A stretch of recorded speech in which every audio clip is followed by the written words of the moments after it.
Welcome to the Moxie and Jana show. I mean, we are spilling some real tea up in her, okay? So we have aptly named our little show, Spillin' Real Tea with Jana and Moxie. Get it? Tune in and listen to us share all our crazy, wildly unbelievable crap that we see, do, and navigate in the insane world of real estate. And we're talking everything. Oh, the stories we will share. Literally everything. Down to the fails only us real estate agents could make. We got it all, y'all. Straight out of KC, and we spillin' it. Hey, Jana. Hey, Moxie. How you doing? Good. How are you? Good.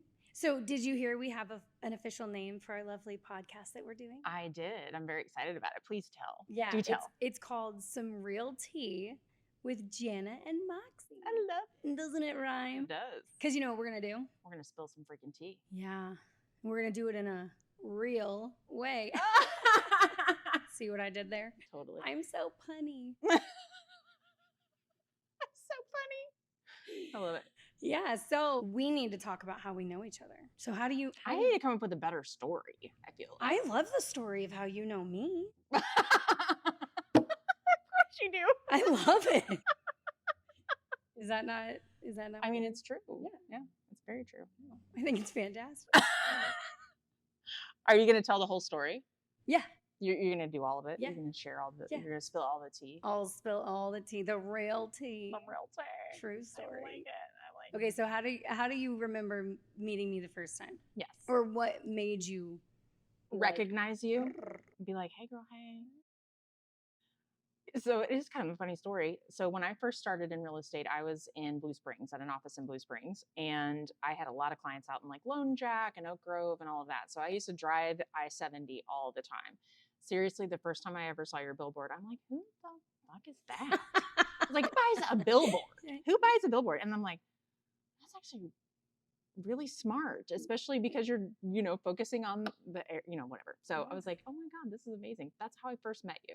Wow, I saw your face on a billboard and you're like, Mm-hmm. sold with real Moxie. Yeah, girl. Do you want to know? I'm scared. Do you want to know why I actually got that billboard?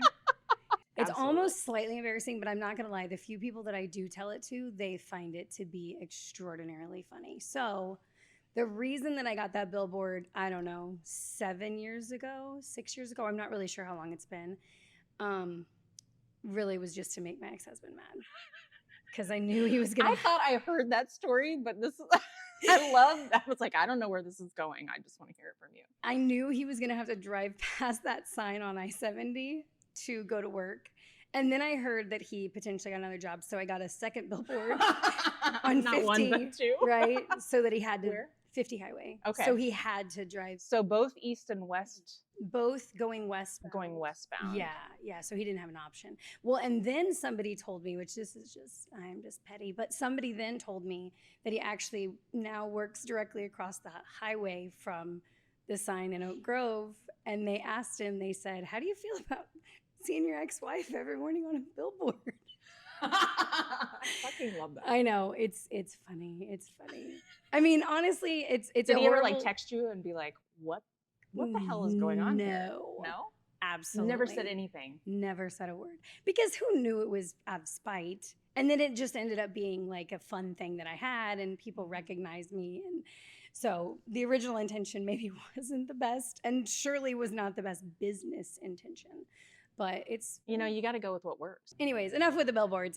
Now what we need to talk about is how I met you. Mm-hmm. And I don't know. I don't remember how we met each other. I don't either. I remember, we go to a lot of the same classes, go to a lot of the same masterminds. We'd use the same primary lender. I don't know how we want to position that, but... she my girl. Yeah, and like I used to network like all the time whenever I very first got into real estate, which is crazy because my agents are like, how did you get started and how do agents know you? I'm like, I don't know.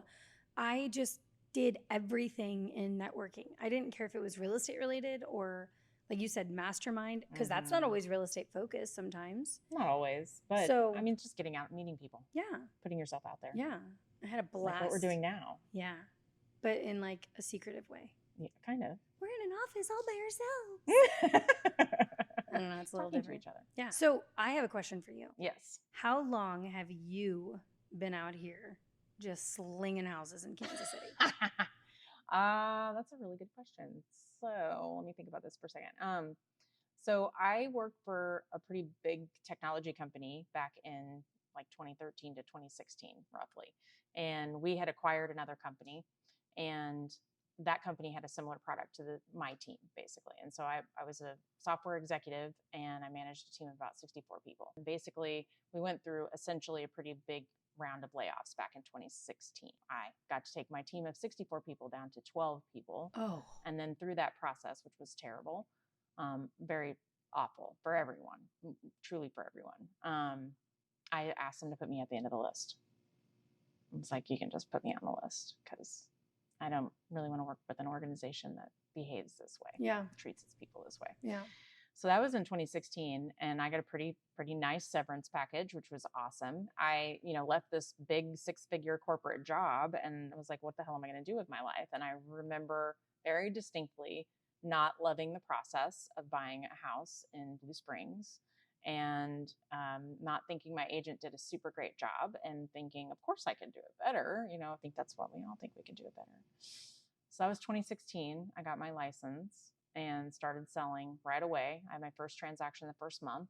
And then I went on to do like 21 transactions and like 4 million, I think, my first year, a little over 4 million. So 2016. What about you? How long have you been in real estate? I have never heard that story before. No? Now you have to listen to my story. Yep. And you're going to think that I'm just repeating your story to you. Are you serious? I'm not kidding you. You will not believe how many people I hear say almost the exact same thing. Corporate job, laid off, decided real estate was the right thing for me. I don't know. Okay. Put words in your mouth there, but. So 2016, I had, my old boss had a propensity of firing the people that made more money than him when W-2s came out. So I got fired, and then 5 days later, the top sales rep in the company, in our office, also got fired. And I thought that day, I don't ever want anyone to ever dictate my paycheck ever again. Yep. And I had already started thinking about getting into real estate because I had just purchased a home, and I didn't really feel like the agent necessarily did me a service. Maybe they were more focused on the paycheck than anything else. And I thought, commission breath is real. Yes, absolutely. That commission breath is real. They smell it. So I really thought, this fall, whenever I was in construction, I was an administrator in construction and project manager. And I thought to myself, this fall, I didn't know that. yeah, Okay. I was a project coordinator. I love it. I was awesome at it. It was so much fun. I love it. So I had thought, this fall, I'm going to get my license and I'm going to go part-time with this agent named JC. I get fired, and my roommate at the time, he was like, are you going to be okay? And I was like, yeah, I'm fine. He's actually taking his test right now. For real? Yes, to become Love a real it. estate agent. So hopefully he joins us. But anyways, I came home that night, and he was like, go out with your friends. You were already planning on doing that. Don't just sit on the couch. And again, we are platonic friends, right? There was no romantic here, but he was a good friend. And so I was like, you're right, I'll go out. So I go out with my girlfriends. We walk into this bar. It was a winery in Lee Summit. And guess who's sitting at the bar? JC. I'd never seen her in public in my entire life. And I didn't even say hi to my friends. I just walked right up to her and I said, when do I start? And so she said, tomorrow. So I showed up at her office that day. I ended up not going with her. I ended up going with a family friend brokerage, and I, the same, did 24 deals in my first 12 months.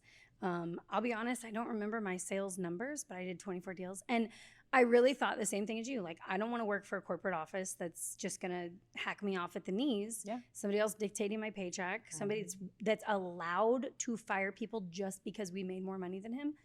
Go do more work and I won't make more money than you. Yeah. Anyways, thanks, Matt.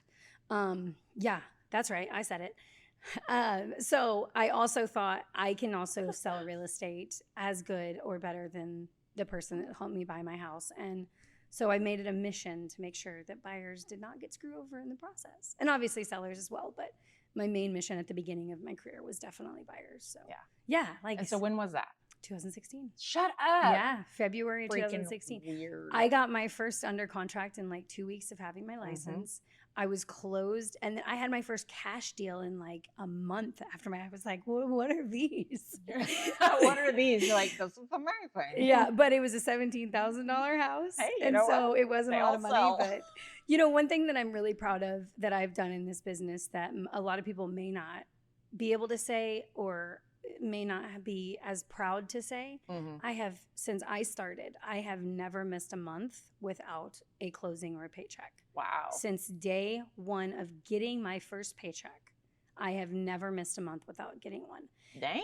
And that's pretty crazy to be able to say. is. That is one of my main goals in real estate, is to never miss a month without a paycheck. Yeah. So it's been tough. And girl, there have been times where I'm like, am I going to make it this month? And somehow it always happens. That's so crazy. Yeah, it's been crazy. That has definitely not been my experience. I definitely did the typical agent roller coaster for the first probably year or two. I have fits and spurts. You'd have like 3 or 4 closings one month, and then you'd go without for like 2 months. Yeah, definitely. And honestly, the funny thing about that is that was the point at which I realized leverage matters, right? And I'm spending so much time being wrapped up in the transaction and nurturing my people through to the closing and just, all of the things and that I had my blinders on, and I was solely focused on that. And I wasn't paying attention to what was going on around me. yeah. And that huge mistake, obviously, and a lot of agents make it. It's not that unusual. No, I'm kidding. It's not that unusual, but I think that's one of the things that we work through now, especially with our respective teams. And we do have 2 distinctly different teams. Yep. And that's one of the things we work through with them is like how to keep a really great customer experience for your clients, but then at the same time, also keep your eyes open, make sure that you're nurturing your people that are further out, you're keeping in contact with them. They know that you're still in real, all the things. Yeah. It's one of those big things because we don't want to get into that cycle of we have 2 to 3 closings this month and then we have nothing for 2 months. Yeah. And we have 2 to 3, that kind of thing. Yeah, because we are cyclical in Kansas City. Absolutely. Well, I think every market across this United States, it's cyclical, Yeah. but I can tell you when to plan a vacation as a real estate agent. Yep. There really isn't an if, ands, or buts about it. You want to know when to go and nobody's going to call you? I can tell you exactly when. And it's not when you would think. So that's the part that's interesting to me. When I'm not getting phone calls, my family, they do estate sales. So someone passes away or gets divorced or moves, they go in and sell all of their stuff afterwards.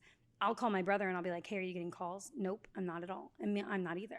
And then a week later, 10 days later, I start getting calls. I call my brother, hey, are you getting calls? Yeah, I'm getting calls again. So it is cyclical in Kansas City. Yeah. And you just have to figure out how to ride the waves the correct way, well, so that you're not and leverage. And leverage, yeah. Institute leverage. Yeah. Yep, right out of the those gate. and building those pipelines are so Building those good impactful. practices, Yeah. building out your processes, Yeah. and making sure that you're taking care of people, and it'll Yeah. come. It will. It will. Yeah. What did I say? Effort compounded over time will give you dollar bills. So if you put in bills, y'all. Yeah, if you put in enough effort, compound it over time. So when agents are like, this doesn't work, I'm like, you put out one Facebook post and called 2 broke friends. What do you mean? Accurate. What do you mean it doesn't work? Go make better efforts, right? Oh my gosh. Well, that leads me to this. Okay, so this morning on the way in, I was listening to this podcast. Alex Hermosi has this podcast, and he's like one of those people that's very entrepreneurial, and he's very, he owns acquisition.com, and he very much focuses on, growing entrepreneurs, right? And I think a lot of agents miss the fact that that's what we do. Yeah. We're entrepreneurs. We're out here making our own way in the world. He was talking about how when you join a team, hire a coach, join a company, buy into a system of some kind, and you're going through the process of, oh, I'm just going to tweak it here and change it here and do this and that. And his whole thing is don't get cute. Don't get cute. Work with what you have already been proven is successful, right? Yeah, so like if it isn't broke, don't fix it. Exactly. Right. And so I think I see a lot of agents, and I was no exception to this rule as a brand new agent chasing this shiny object, right? Oh yeah. When someone's like, hey, as your team leader, we provide those steps to our agents, and we're like, okay, you're going to make this call this day, then you're going to send a text message, then you're going to send a postcard, then you're going to do it. We build this system out for them that we know works. And then they try to change it, right? Or we've tried to change it in the past, and stick with what works until you are more successful than the person that you got this system from. And then tweak it. And then you can tweak it. Mm-hmm. Yeah, that's very interesting. Mm-hmm. Yeah, I'm very shiny. A squirrel. Mm-hmm. Yep. Yeah. Mm-hmm. Ooh, somebody's doing this hot new thing. I want to try that out. I was like that for the first probably 3 years. We all are. Yeah. I think we all are. Yeah. If it ain't broke, don't fix it. Ain't broke, don't fix it. Okay. Or don't be cute. All right. So I have one for you. Okay, what's up? What do you think is something most people don't know about you? As a real estate agent, or as just in general, just as a person, in business, personally, whatever. What's something you think most people don't know about you? Wow. I don't know. I feel like I'm kind of an open book. I don't know what people don't know about me because I do put so much out there. Mm-hmm. I am authentic as can be. Yeah, I might keep my religious quieter or my political quieter. Sure. But in the reality of things, I feel like I'm pretty honest about stuff. So the only thing that I could maybe think that people don't know about me is that I actually I'm working on it, pretty severe social anxiety. Most people don't know that about you. Most people wouldn't know that about me. Interesting. Yeah. So when I'm in a certain situation or any kind of networking, I am next level nervous. Really? I am inside Girl, myself. you hold the poise like nobody's business. Maybe that's something that nobody knows about me. I think it is. So it's interesting though, if we're going to just get way too deep here, it's a trauma. That's a trauma that I am expressing in that. And so I've been working on a lot of trauma bonds and different things to heal that because I used to do what was called the Britney dip. So if you were friends with me back in like the kickball days or my party days after my first marriage, you would look around and you'd be like, where did she go? By the way, I go by Moxie, but my real name is Brittany. I feel like we all know this. This was pre-Moxie. You would just look around and be like, where did she go? And I literally would just get so overcome and just be like, I have to go. I wouldn't even say bye to people. They'd be like, you didn't even say bye to us last time. I'm like, yeah, join the club. I feel like that's actually a term. It's like the Irish goodbye or something like that. Oh, yeah. Something like that. Something like that. Well, they just called it the Britney dip. I did it all the time. I just had really social anxiety. And so now that I'm networking, it's still there. Mm-hmm. It is still inherently there. But I'm also working on that trauma. Mm-hmm. And so that's also helping immensely. You have to like trick your brain because I say that because I have similar challenges, not the same reason, but similar challenges. And like, you kind of put this mask on when you go into a room full of people and you're like, okay, yeah, I got to get it together today. I'm going to have to be that bubbly, super bubbly, like kind of what I feel like I'm doing right now. Actually. Yeah. Be the super bubbly person and be engaging and yeah. conversational. And it's hard. Yeah, you have to be on. Yeah. I call it being on. Mm-hmm. And so it's called an extrovert and introvert. Mm-hmm. And so there are times whenever I have had to be on for 8 hours with people. And when I get home, Kenny, my husband, is like, what do you want to do? I don't want you to speak to me. I want to sit in silence. I want to sit in silence and re-energize. You wouldn't know that I was an introverted extrovert because I do such a good job of being an extrovert. Mm-hmm. And but that introvert side is screaming, go home, do nothing. But you can't. You have to keep going. Yeah, but you have to keep going. I could be on for all day long, and then you won't see me for 2 or 3 days. Like if you go back and look at my social media or anything like that, it's like dump and retreat. Yep. Dump and retreat. Yep. And I'm like, I hate that. There's only so much energy you can give out though. Good Lord, I know. Yeah, and then you just have to re-energize yourself. Yeah. So I have a question for you. Uh-oh. I don't know if I'm going to be able to answer this one because I don't know if people will like my answer. But what is one thing that your spouse thinks that you love about real estate that maybe you don't? Oh, that maybe I don't. Mm-hmm. I put a twist on that one. Do you want me to untwist it? I don't know. I'm trying to think about that because, it's a whole thing. It's like, well, I know what I like. I know what he thinks I like, but I don't know that I know what he thinks I like that I don't like. It's an interesting conundrum for sure. It's quite the conundrum. Oh my gosh. Well, he did say something recently to me. Actually, we have a daily agent huddle. We have a team huddle every morning for 20 minutes. The market is super weird right now. My business is inconsistent. Our team's business is somewhat inconsistent at the moment, just with everything that's going on.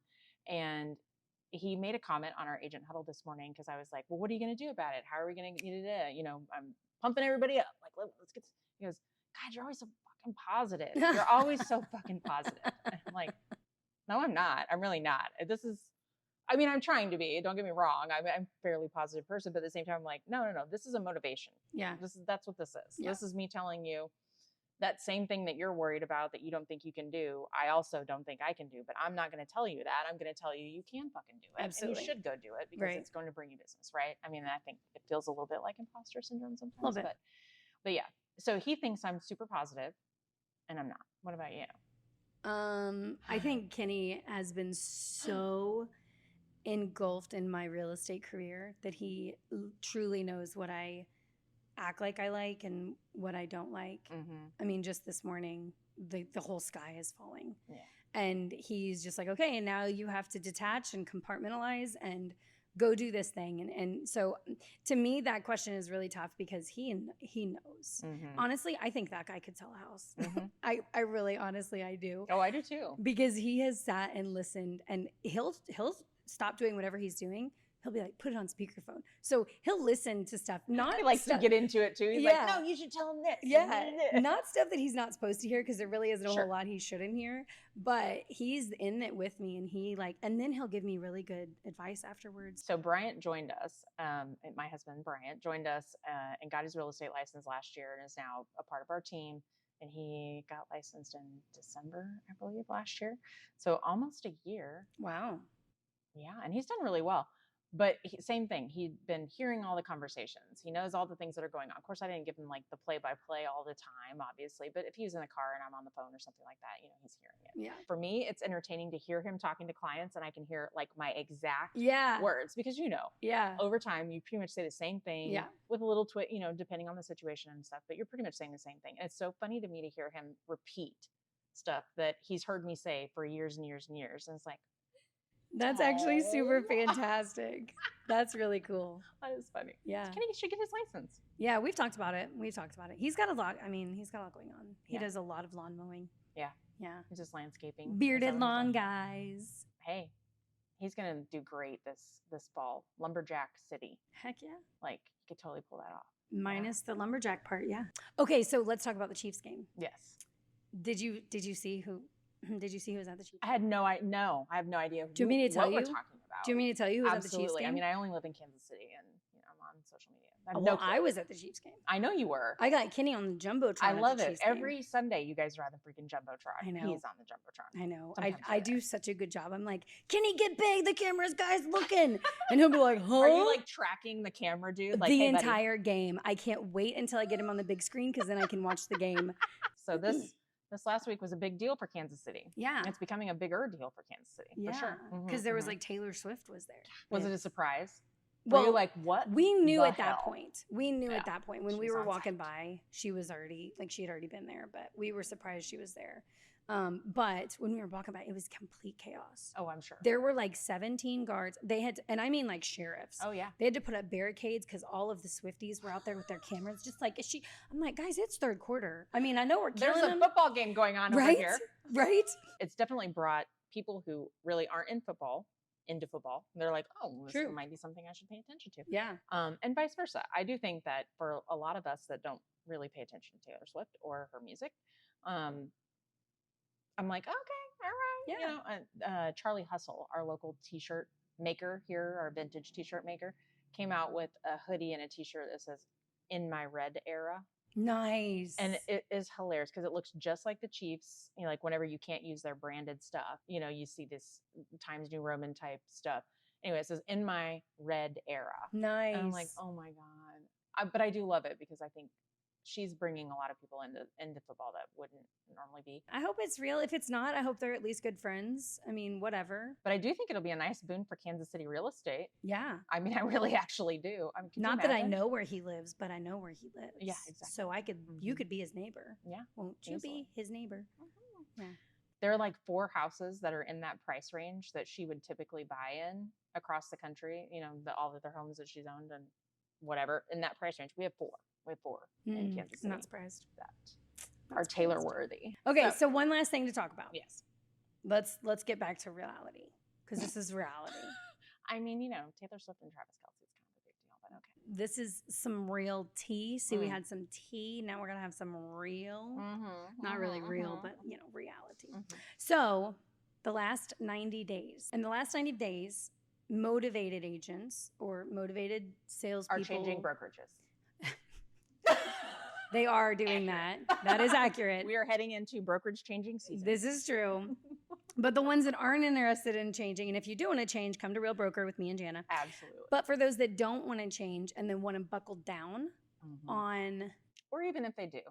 If they do and they want to buckle down, double down, triple down, and then come to Real. All the things. We're here for it. We'll help you transition. So this is the time where you need to decide what you're going to look like for the last 90 days. Do you want to be the person that reevaluates the last 9 months and says, you know, I could have hit better goals. I'm going to double down right now so that I hit that goal by the end of the year. Interesting if you can be that person, because then you got holidays and turkey and food and presents and Christmas lights or Hanukkah candles. I don't know, whatever you do. It's all the things, right? So that's an interesting perspective. What are you going to do? What is your 90 days going to look like? I'm not saying go make 500 phone calls. What could you implement into your current routine? 1 day a week. What would you do? Get up earlier. Really? Yeah, I would probably get up earlier. I wake up every day pretty much at 7 o'clock. And then I just kind of like mess around the house and do some stuff. Yeah, and that's because I've created the schedule that I've created. I think it would be probably I would wake up an hour earlier and maybe do some intentional stretching, some intentional day planning. But see, that's the problem. What would you do? I would do this and this and this and this and this and this and this, right? And then you know what you do? Nothing. Absolutely nothing. So if you can think about this in a very little way, a very small task, what is one thing that you could implement into your life right now that's going to potentially help finish this year fantastic and make 2024 super strong?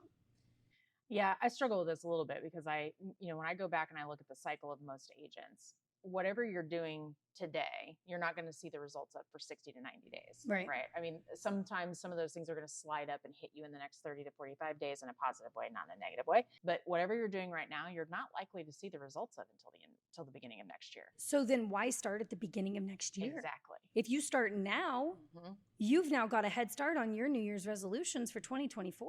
Yep. Just resolve it now. Yeah. Let's go. Yeah. Resolve it? Resolute it now? I don't know what that word is. Do this now. Do the resolutions now.